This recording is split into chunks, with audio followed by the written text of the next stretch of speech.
తమ్ముడు Sai Balaji first student, ఈ పాప సెకండ్ స్టూడెంట్. ఇప్పుడు చూద్దామని వచ్చింది.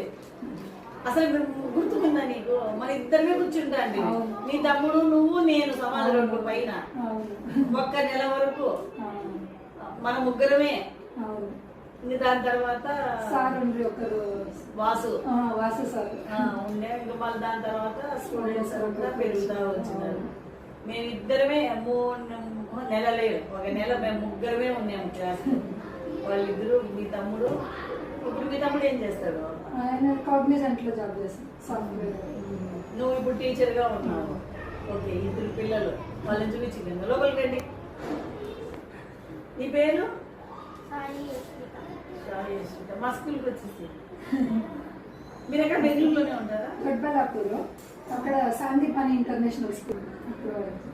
నువ్వు అక్కడే వర్క్ చేస్తావు, పిల్లలు అక్కడ. ఈయన ఇక్కడ చదివినాడు, కర్ణాటక నగర్లో ఉంటుంది స్కూల్లో.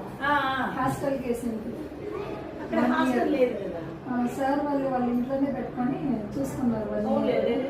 సాయి ప్రశాంతి ఇప్పుడు లేదా స్కూల్ క్లోజ్ అయిపోయింది. అవునా? ఉందన్నారు లోపల ఉంది స్కూల్ మీద అదంతా అవసరం లేదు కదా. హాస్టల్ వద్దు అని ఇంకా నా దగ్గరికి తీసుకొని స్కూల్ పెట్టినప్పుడు ఫస్ట్ అమ్మాయిలలో ఫస్ట్ స్టూడెంట్ వీళ్ళ తమ్ముడు ఉన్నాడు సాయి బాలాజీ అని. వాడు ఫస్ట్ వచ్చినాడు, మళ్ళీ అమ్మాయి వచ్చింది.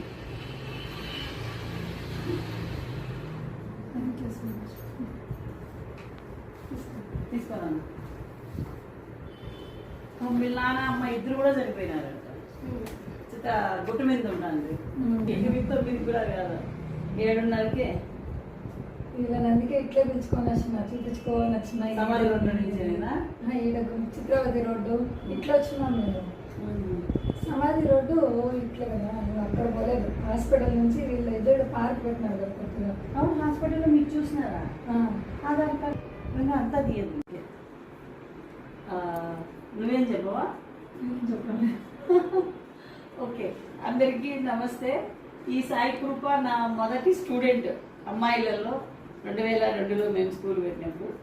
ఇప్పుడు నన్ను చూసేదానికి వచ్చింది. నాకైతే చాలా హ్యాపీగా ఉంది సాయి కృప నువ్వు రావడం అనేది. Thank you so much. నాకు చాలా హ్యాపీగా ఉంది. నువ్వు ఎప్పుడు వచ్చినా రా. నీకు ఎట్లా అమ్మ నాయన లేదన్నాడు, నన్ను వచ్చి చూసుకో. ఇటు పుట్టబర్తిలోకి వస్తాయి కదా. Thank you so much. 2002లో అనుకుంటాను. చాలా హ్యాపీగా ఉంది. వాళ్ళంతా ఉన్నారు. మళ్ళీ గుర్తుందో లేదో నాకు తెలియదు. నీ నెంబర్ తీసుకో.